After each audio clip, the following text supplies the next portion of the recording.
Hey there. Welcome to the Pelvis Project podcast. I'm Megan. And I'm Roxy. We're two pelvic health experts brought together by passion for our careers, entrepreneurship, motherhood, and the desire for intentional relationships. Join us in our mission to spread pelvic floor awareness and start conversations surrounding the truth behind genuine health, imperfect wellness, and joyfully navigating life. We are so glad you are here with us. Let's start the conversation.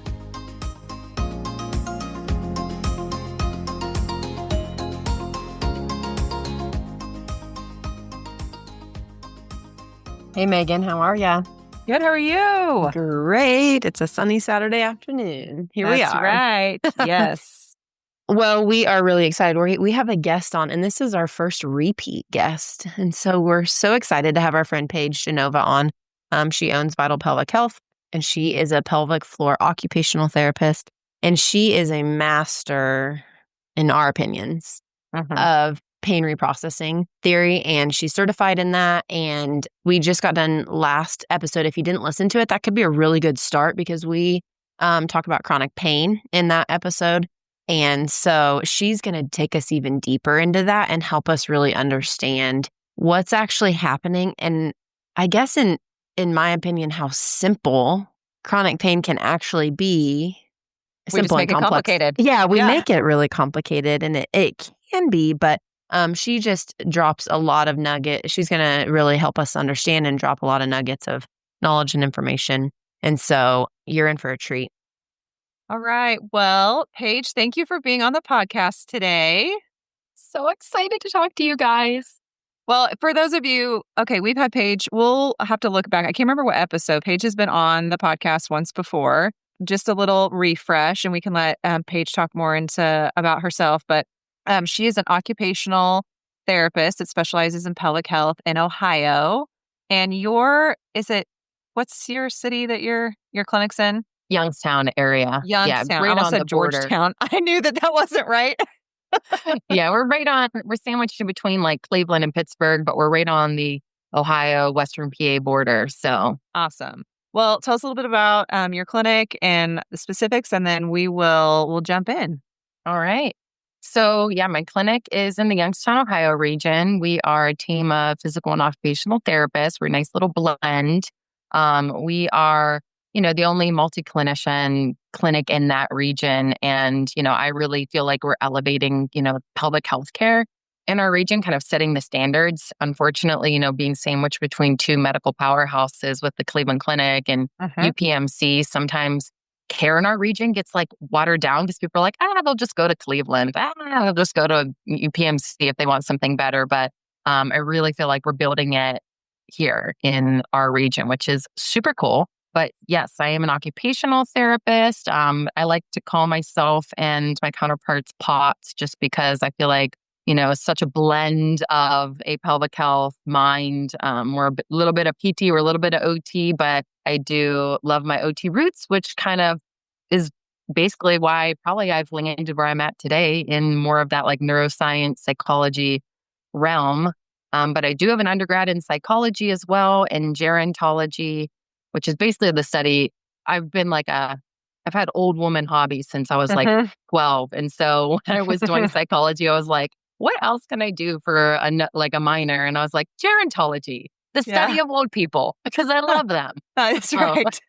So I have a minor in gerontology too, just because I freaking loved old people and I really resonated with them and I wanted to spend time with them.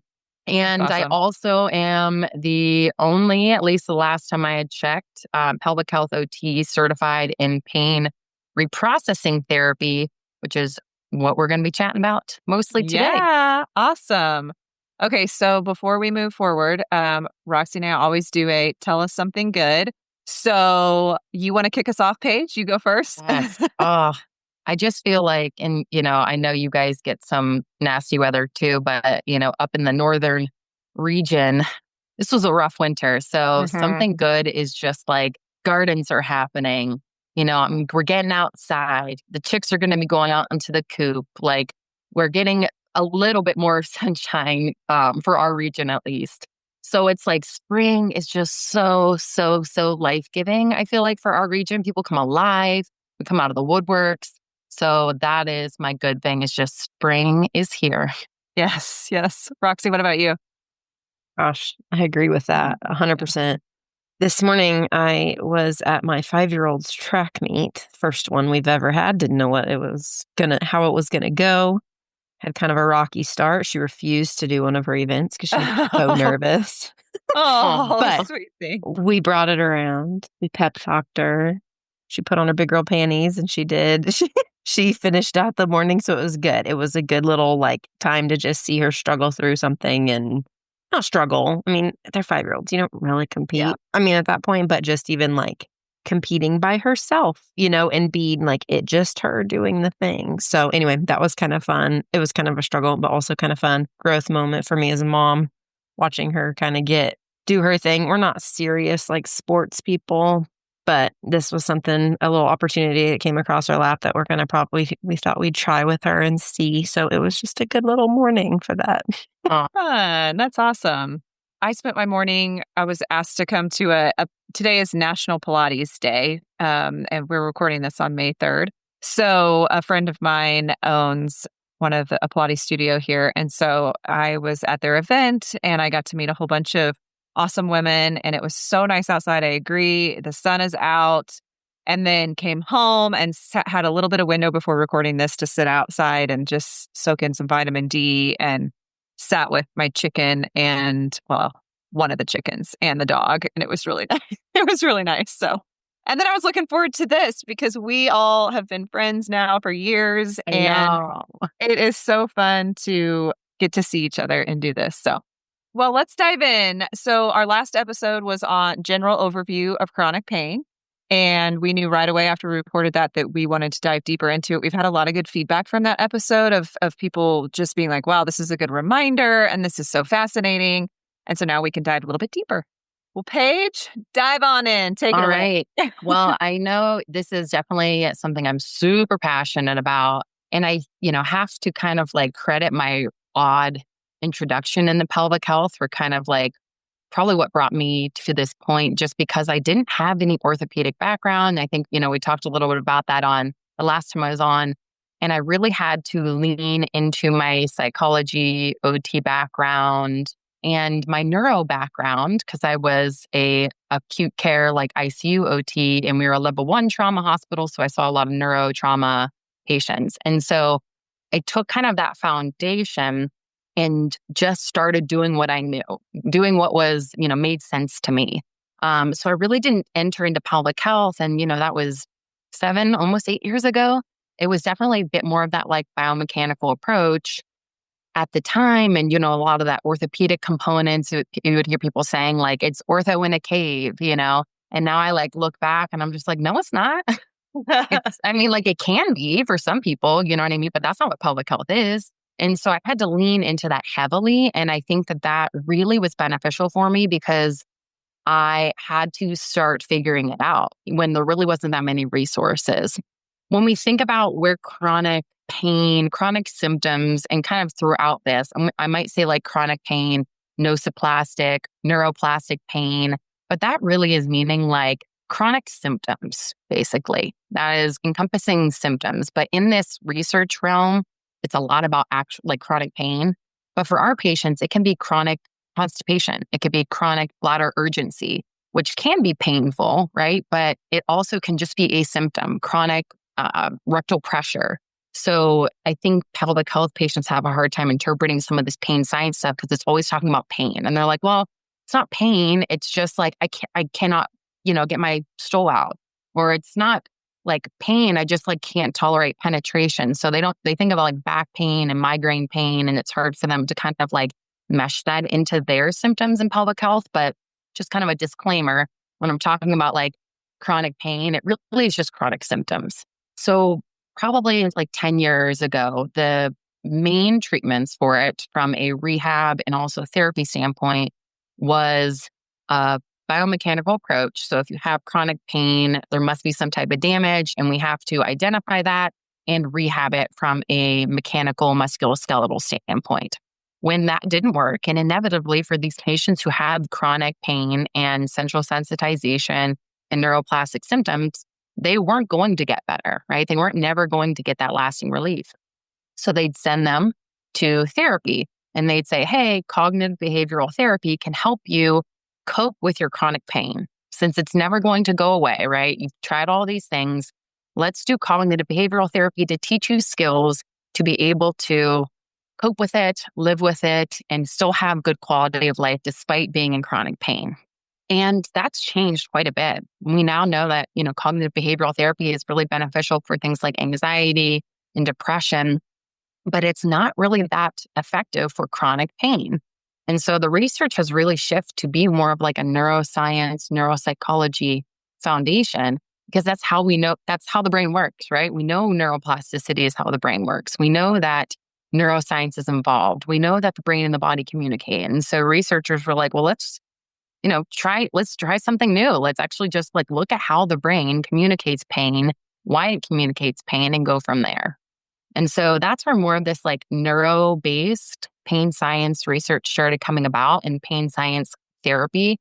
And kind of the new formulation of it is called pain reprocessing therapy, which isn't like a new thing. That's what I think like people need to realize is that pain reprocessing therapy is a combination of a handful of other proven psychological strategies like somatic tracking and guided imagery and graded exposure and safety reappraisal and positive affect induction wrapped up into one in order to take the fear out of the equation.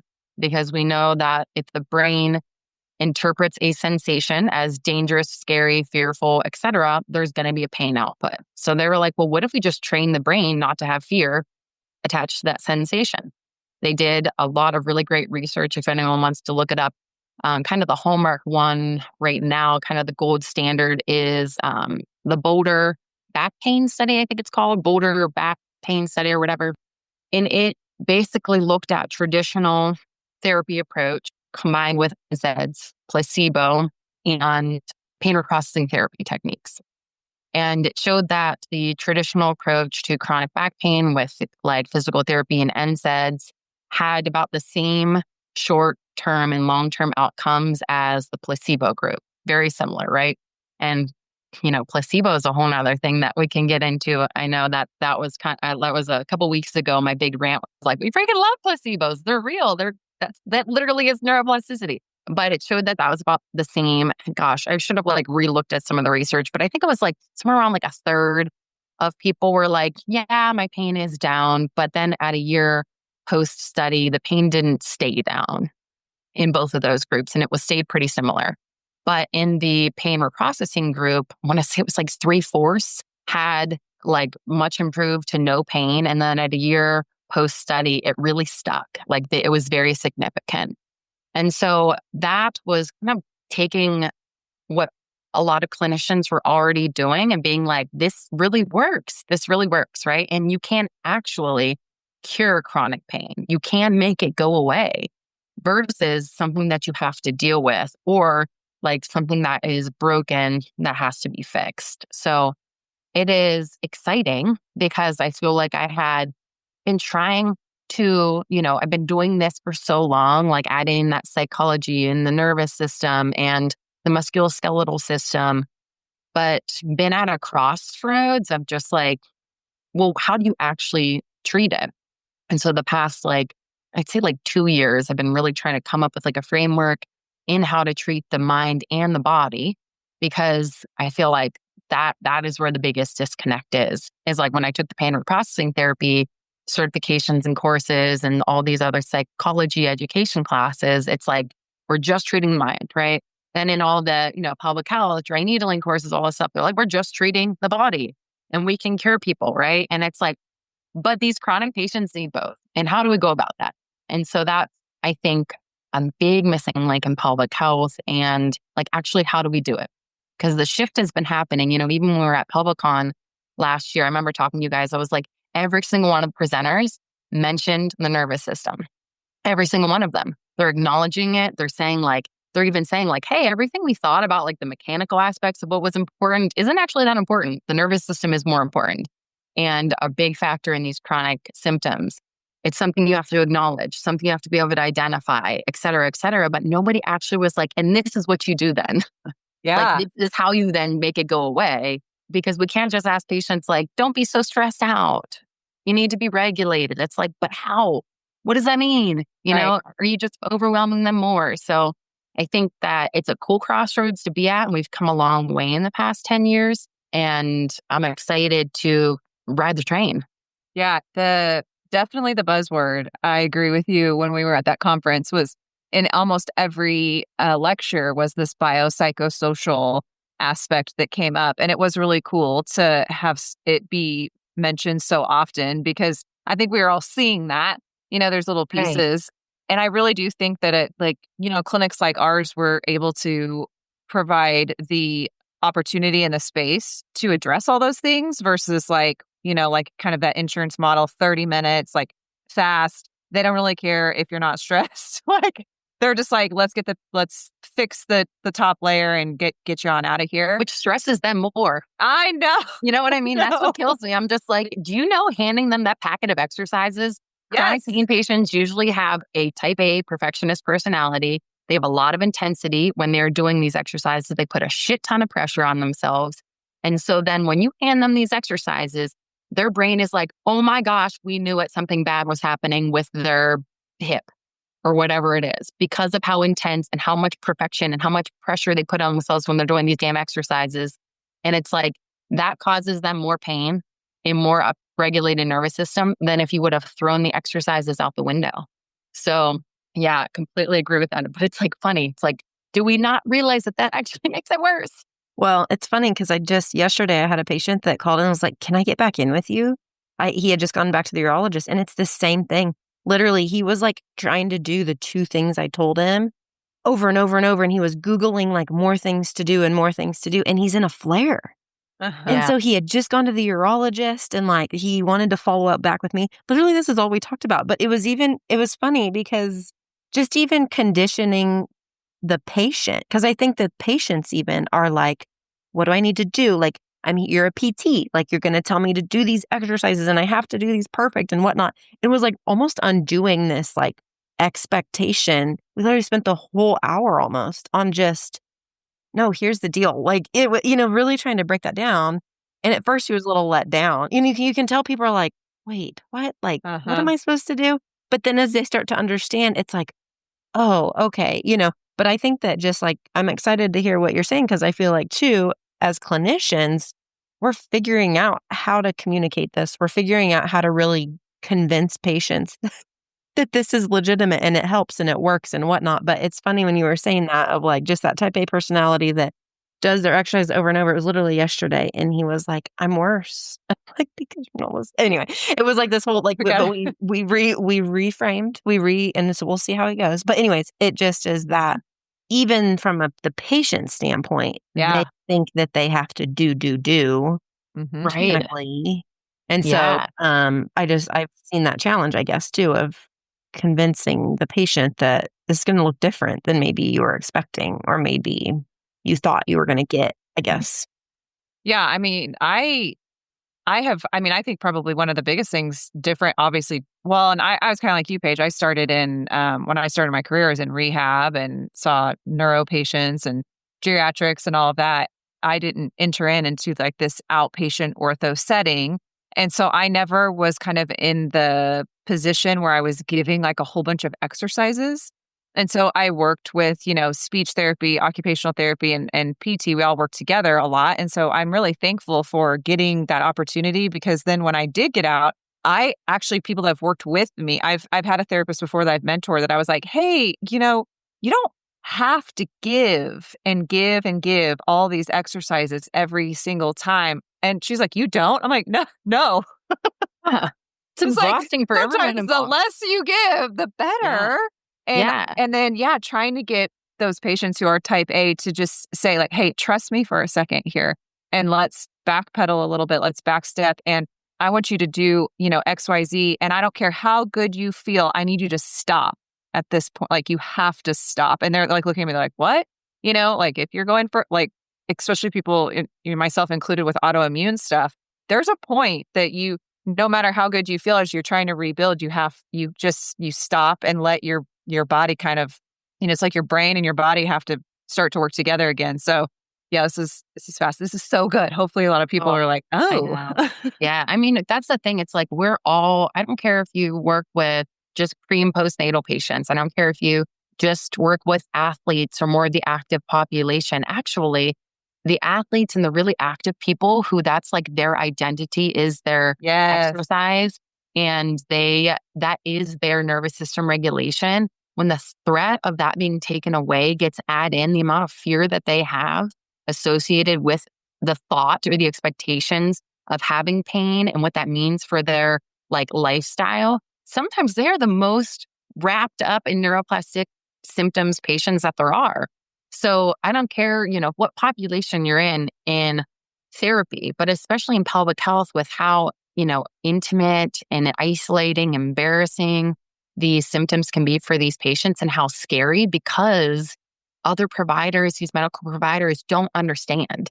And so the thing that drives the neuroplasticity when it comes to pain, chronic pain, the biggest driver of that is fear of the unknown. And so when you go to the urologist and they don't quite know and they're just like dismissing you or doing these, unnecessary tests or throwing around that you have like IC and it's like you don't have IC and then you're Googling what IC is and then you get really scared and now you're afraid to eat and now you're afraid to drink this. It's like that's really damaging. They add in fear of the unknown to a different extent than any other, I feel like, specialty because there is such lack of understanding from other medical professionals.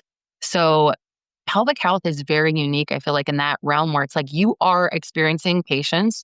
If they've had these symptoms for more than like 3 or 4 months, there is neuroplasticity involved. It's then up to us to decide like how much, right? Like when is it going to be the most appropriate to add in the neuroplastic retraining? When is it, more of the driver is the musculoskeletal system and it's like a 60-30 or a 70-30 or a 50-50. That's our kind of like role as therapists is to be able to deduce that.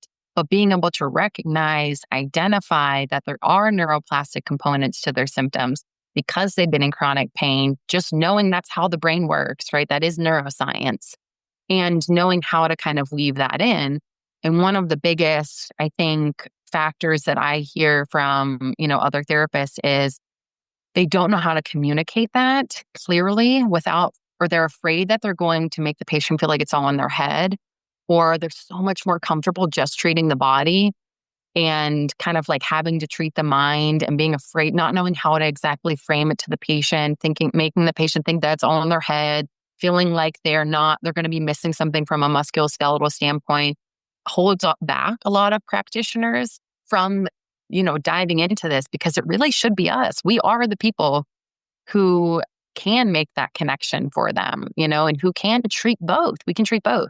I have a psychology degree and these other, pain certifications, but you don't have to in order to be a mind-body therapist and be able to identify and treat both of them. So I hope that shift starts to happen, but that was yesterday for you. You're talking about somebody. We all encounter it. And it's really important that we are addressing it and not just acknowledging it anymore, but like actually tactically being able to treat it and cure the neuroplastic components as well as the musculoskeletal components. Share a little bit more about, because I know everybody's probably hearing you say like neuroplastic and that sort of thing. And I know a lot of people are probably like, what exactly is that? What does this mean? So speak into that a little bit so that everybody can kind of understand that piece. Yeah, such a good point. So neuroplastic or nociplastic, they kind of are used interchangeably like tomato, in the research and in the pain science world. And it's basically that pain that originates not from a current tissue or structural damage, but from the brain and the nervous system misinterpreting completely normal, safe signals as dangerous or painful. The pain is completely real, though. That's what I think people need to understand is that they've done a lot of research in perceived pain and actual pain. They've done MRI studies while there is perceived and actual pain. And it is the exact same to your brain. It doesn't matter, right? It absolutely doesn't matter. So nociplastic pain or nociplastic symptoms, they are real. They are completely real. They're not made up. They're not just in the patient's head. And they can't just go away by like ignoring them or, being less stressed out. And I think that's where some of the dabbling in pelvic health has been with like nervous system regulation. Like if we just calm, we're less stressed out, the pain will go away. But we know in a neuro standpoint, right? The same way with like a stroke patient, after repetitions of these corrective experiences, your brain starts to learn and it creates a new neural pathway. And so when we're talking about neuroplastic, nociplastic symptoms, those are symptoms that have had enough reps of misinterpretation that just becomes what the brain believes and the body believes. And it can also be, and like we talked about earlier, wrapped up into just symptoms as well, though. So in pelvic health, I think it's a lot of symptoms along with pain. Gosh, that's such good information. So why don't you share with us, if you could almost like share an example of somebody, just so people can like, it's like, okay, we said what it is, but if someone's still kind of like, all right, I don't really get it, like a real life kind of example of what you see or kind of how the categories of how this kind of comes about. Yeah. Well, to reference my newsletter from today, just go watch The Secret Garden, the 1993 or 1995 version. It literally will open your eyes to what neuroplastic, nociplastic symptoms are and mind body conditions. It's amazing. But so I've had this question a lot, even with my staff members that I've trained, but also just for my own kind of like understanding of like, how do these chronic symptoms develop with neuroplasticity, but also the musculoskeletal system? Because we know that they're wrapped up together and we have to treat both. So to generalize it, we have two kind of main categories of like scenarios where somebody can start to end up in a chronic pain cycle with musculoskeletal and neuroplasticity involved. So the first category is that there are some people that are just predisposed to suffer with chronic symptoms. History of anxiety, mental health disorders, type A, high achieving personality, childhood adversities, history of trauma, having family members who had chronic pain growing up. So that's kind of like one category. And, in the chronic flow chart, which I have, if you guys follow me on Instagram, it's a free download. You can download it and kind of check out that one. But what I'll talk about is the category that I think maybe we see a lot more in pelvic health is the people who are not necessarily predisposed. They had a tissue injury. There was an infection, there was an accident, there was childbirth that then triggers the chronic symptom cycle. So one that I've seen a good bit is the development of more of like the IC, kind of like the interstitial cystitis, bladder pain population. So an example would be a patient who had a really bad chronic UTI, or they had chronic UTIs, or they had a UTI that was horrific and there was, complications that were really disruptive, right? And really stressful. Maybe the doctors misdiagnosed them. Maybe there was an unnecessary procedure done. They're on a bunch of antibiotics. Now their gut's messed up. And so there's an elevated stress response from that tissue injury, right? The infection, the medical scenario. From that elevated stress response, the brain starts to pay a lot more attention. It's like she is really, really upset about that part of her body, the pelvic region. There's a lot of stress. There's a lot of anxiety. There's a lot of hypervigilance. There's actual, infection, tissue injury. There's a lot of fear of the unknown. How bad is this going to be? Is this going to last forever? Why do I keep getting these UTIs, et cetera, et cetera? So the brain's really smart. And it's like, well, is there something bad? Is there something dangerous going on? Let me pay more attention. So it lowers that pain threshold. And so, or the symptom threshold, the brain's like, let's just be a little bit more on high alert, right? That's where that central sensitization starts to weave in, where it's like you're picking up on sensations that maybe you shouldn't be picking up on, right? So now the UTI is healed. There is no longer an infection, right? There is no tissue structural damage, but the pain persists, right? The brain's like, let's just pick up on all the sensations. Better be safe than sorry. So now you're picking up on normal muscle tone. You're picking up on your bladder expanding, right? You're picking up on the detrusor expanding, on pelvic pressure. You're picking up on all these sensations that maybe you necessarily weren't going to if you wouldn't have had that infection, right? Which is healed. There's no more tissue damage. So then you take that sensation, and we have the classic scenario of sensation plus fear. Usually, then there's the avoidance, which ties in with the muscle dysfunction, but pain or sensation plus fear equals pain, right? You pick up on these unnecessary sensations that like your brain's just like, better be safe than sorry. We know there was a lot of stressful stuff happening.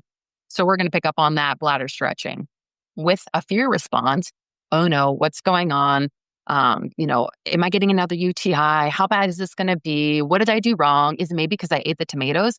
I know I had that one drink, and they start that fear of the unknown, the hypervigilance, the studying it. The brain's like, we knew it. We knew that we needed to pay a lot of attention. Look how she's reacting. That is painful, right? But the brain's getting it wrong at this point. So that's where the neuroplasticity starts. You get these re-solidifications, right? These re-traumatizations where the brain's like, we're going to just pick up on everything and then wait to see how she responds. She responds with a lot of fear, a lot of hypervigilance, a lot of anxiety and stress around that sensation. So it must be painful. Let's protect her. Hopefully she'll just stop doing whatever she's doing, peeing, right? Like stop peeing, stop filling the bladder, right? Well, we can't do that. That becomes those reps for that neuroplasticity and that new neural pathway to start developing. Along the way, we know that the muscles are responding, right? They're muscle guarding. You are developing maybe holding patterns. You're gripping your lower abdomen. There's fascial tightening. There is, changes in the circulation and lymphatic drainage when the pelvic floor starts clenching. So there's the musculoskeletal piece, weaves itself right in. And that is though where then maybe they're finding us as pelvic floor physical and occupational therapists. We find that muscle dysfunction and that's all we treat. But what we don't realize is that the muscle dysfunction, kind of the root of it, is that neuroplasticity and fear response. It's absolutely something we have to treat. Absolutely. We can't, leave those triggers there. But what can happen is then the neuroplasticity and the nervous system piece takes that, muscle tension and around the urethral, around the urethra in the pelvic floor, it takes that muscle tension from a 2, 3 out of 10 to a 10 out of 10 because of that fear response. It just keeps happening over and over and over again, right? And so now we have somebody who has chronic symptoms. They have muscle dysfunction and they also have neuroplasticity weaved all into a perfect storm. And we have the muscles that continue to get dysfunctional and clench and guard. And if they have some type of avoidance pattern, right? Maybe they aren't going places. They're not working out. They're not exercising. They're not, bending over. They're not doing crunches. They're avoiding all of these things now, which creates more muscle dysfunction that we're going to be trying to treat. But we can get really lost in finding those muscle dysfunctions, right? And we know, from that kind of MRI back pain world where it's like, if you're looking for something on an MRI, you'll likely find something, but that doesn't mean that that's where you have to put all of your eggs in that basket and just treat that. So it is hard, it is complex. This takes a lot of critical thinking as pelvic health PTs and OTs to add this into our practice, right? To be like, I can find muscle dysfunction, but let me really look at this big picture and identify if there is some type of neuroplasticity involved, what maybe caused started this. Was it the infection? Was it, that she's predisposed and just was really hypervigilant? There's a lot of, anxiety around like being able to pee because she's a teacher or something like that. And then it starts to develop on its own. So it's like we have to do a lot of critical reasoning to figure out how much of each do we want to add in. But for this case specifically, we have to add in some type of neuro retraining, right? We have to let them know that you have muscle dysfunction. That is okay. We're going to treat that. That makes a whole lot of sense based on what you've been through. However, your brain is picking up on normal sensations that it's not supposed to, like your bladder filling, right? Like all of us are capable. And I know, Megan, we had talked at Pelvicon where they were acknowledging the bladder, kind of our sensations. That first sensation is you're sitting at the doctor's office and they're like, do you think you could pee? Can you give a urine sample? And we kind of check in and we're like, yeah, you know what? I do have to pee. I could pee, right? So if we can volitionally do that, you better believe your brain can pick up on that bladder stretching, right? Absolutely, it can. And it is, right? Your bladder is stretching, right? Your bladder is moving. There is urine going into the bladder. The urethral muscles, the urethral tissue is active. Same with like the rectum, right? There's a low tone of the rectum to keep your stool in. The puborectalis has to clench a little bit to, prevent you from just leaking stool all over the place. There is muscle stuff happening. If your brain is picking up on that all the time because of hypervigilance and fear, you will feel those sensations. If you add in a fear response, there will be pain. And so we have to let our patients know that part of this, though, is that you're having normal sensations, that there's nothing damaged. You're not broken. There is no, damage in your bladder lining, all of these things happening to your tissue. You have muscle dysfunction. We can treat that. You have tissue dysfunction. We got you there. But we also have to acknowledge that sometimes these pain sensations that you're getting, this urgency, this frequency, this feeling like you need to pee, is coming from a miscommunication. And we can't add in a fear response to that. We have to add in a neutral response. Yeah. And the only way that they can add in a neutral response is if we do that first step where we educate them on what pain science is, what neuroplasticity is, how the muscles are dysfunctional, and your brain can just be making a mistake. They can't feel that bladder filling and not freak out about it unless they know that it's okay and that it's normal and that there's no damage there. Does that make sense? Yeah, absolutely. It's so good. I just, gosh, I know it is really wild when you think about, like, if we can check in and be like, do I need to pee? Yeah, I need to pee. It's like, yes, our brain, yes, already exactly. knew that. We just weren't like registering it at the, our like brain is already so knew. capable, right? It is so It is capable. so capable. I mean, like, it can give you hives when you're stressed out. It can Yes. make you throw up if you're upset. Yes. You can feel like you need to pee when you are nervous, right? Like, our brain is so incredibly capable. What makes us think that it can't give us pain sensations when it's not, right? Yeah. Or it can't physically cause the sensation of like bowel urgency, like IBS, right? It can absolutely do that stuff. That's how we're designed. That's how we became, these super evolved human beings. It's a protective mechanism. And if we know that and can tap into that, we can treat that, right? And without as much fear. And it can be kind of black and white. We talk a lot about like inflammation and diet and sleep and all that stuff. And that's all really good for us, right? That's going to be good for our patient as well. But it can be really simple, right? It can be just like a neurostroke patient. You don't believe, your brain no longer believes you have a left side of your body. Correct. We have to teach it that it does, that it's there, right? We're going to do different strategies to reteach your brain something new. You're going to believe us that you do have a left side of your body. We're going to do A, B, D, C, and D strategies, and it will just start to pick up on that, right? Yeah. It can be that simple. Once we take the fear out, or like a flavor of fear, anxiety, stress, frustration, annoyance, whatever that might be. If we take that out and away from the sensation, because you believe that you're okay, you believe that that sensation's normal and allowed to happen, then your brain just has to have enough reps to start to believe you that that is, the truth. While we're working on your muscle dysfunction, that we know is there, right? That needs to be addressed. Sure. It's not helping. It is, feeding the fire. But if we don't add in both, your flare-up will come back, right? That fear is always going to be there. As soon as you start having a stressful day and your bladder urgency is starting to pick up, you're going to pick up on that sensation. Your threshold gets lower. And if you add fear to that, because you're like, oh no, I messed it all up. I must not have been doing my exercises. I, didn't do my exercises good enough. I didn't do enough of them. It's my fault. You better believe you're going to be a full flare up, right? Yeah. And so to get patients long-term out of pain, we got to add in both, and we got to make sure that they can understand that as well. Yeah, absolutely. Yeah, I was just, as you were talking, I was thinking about a patient that I had that she had suffered from urgency and urgent continence for a very, very, very long time. And so, she had some muscle dysfunction, but, we talked a lot about kind of this rewiring that happens, this missed signal that we get. And I had her do some strategies, and she came back after the first visit and she was like, gosh darn it.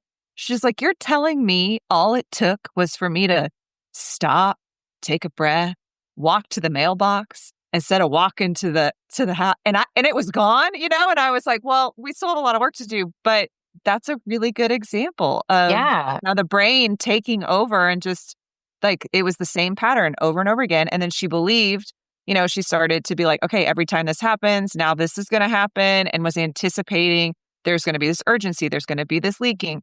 And it's like that hiking path just gets worn down in the brain. And so we're having to retrain it, get you on a different path. So, and expectations can drive physiology, right? absolutely. If you're expecting there to be pain, right? Yep. Then you can find it. And our brain is like, it is so powerful. And I think back to this example and I'll never forget it. And this is probably what like jump started all of this for me, because even in the ICUs, I kind of had the ICU delirium portion of that. And it was like, still, I just was like, I know the brain is so fascinating and it's misinterpreting the environment, right? And all these different things. So it kind of like probably is maybe what jump started all of this. But my professor at the time, I was in Cleveland, I went to John Carroll for undergrad. If there's any blue streaks out there. And we were, next to the Cleveland Clinic, and people from all over the world come, for cardiac care there. And my professor, I forget exactly what class it was. All of that is kind of like lost me. But my professor, he used to work in the government and military. He had, left or retired, gone into teaching, and also just was doing contract work. And the Cleveland Clinic would contract him periodically for certain high profile, very complex cases. So this one particular really stuck out to me where there was I'm not even going to try and remember and like say what he was, but a very, very, very important from the Middle East was coming over for life-saving cardiac surgery. But he was allergic to anesthesia. He could not get anesthesia. It was so incredibly like deadly for him. Like it was not even an option. But he had to get this cardiac surgery. Like it was life-altering surgery for him as well. So he was kind of at this crossroads. The Cleveland Clinic said, hey, no problem. We have this guy who can rewire your pain pathways. It's easy, right? And so my professor worked over a period of time to rewire his pain pathways in his chest area. So he had open heart surgery, completely awake, and didn't feel an ounce of pain and no anesthesia. And so I watched the video of him, talking, laughing with his chest freaking ripped open. And he didn't have any pain at all. We are so incredibly capable of making any sensation that our brain feels like is dangerous enough. And we can rewire also to those expectations. Now, for this scenario, this is not necessarily where we want to go, right? Sure. And I'm sure that my professor, now knowing what I know now, was involved in some way, shape, or form with teaching soldiers or these elite people how to, break their leg and not feel the pain to be able to push through it or something like that. But that stuck out to me forever and always kind of shaped my perception of like how powerful our brain is with communicating to our bodies and how we can, hack that system and teach it what's more accurate, interpret signals appropriately, teach it what is dangerous, danger signals we need to be paying attention to, but what is totally normal. And we do it all day, every single day, right? Jumping into a hot tub, burning our freaking skin off. Somehow we've taught our brains that it's pleasurable, right? But if I put my 8-year-old in a hot tub and he's never experienced one before and I didn't give him any predisposition, he'd be in excruciating pain, right? He'd think I'm killing him. He'd be like, you are burning my skin off. That was so hot, right? When we throw water out or spill water from the stove, it's like we have a pain response. But that could be literally the same temperature as the hot tub. We just trained our brain to find that sensation pleasurable and not dangerous. Yeah. It's so awesome. So good. Well, I think that we are going to wrap it up here. Paige, thank you so much for sharing this information. We are actually, everybody stay tuned. Our next episode, Paige is going to come back on and share a little bit more framework on just kind of how you approach these type of patients and treatment. which is helpful if you are a, patient or client to just kind of like know maybe what you're looking for when you're looking for a therapist. And if you are a clinician, obviously, a lot of you guys know Paige, so it's very helpful. And we love learning from her about this stuff. So we are going to hear back more about this in a couple of weeks. But Paige, thank you so much. This was such a wealth of knowledge and so fun to hear about. Yes. And it's kind of like the teaser. It's like, yes, you have to wrap your head around it first, but then it's like, how do you actually treat it? Right. What can you do from a patient perspective? Like you said as well, like this is absolutely something you can start doing for yourself. But then as clinicians, tactically, what do we actually do to treat them? Yeah, absolutely. Cool. Thanks, Paige.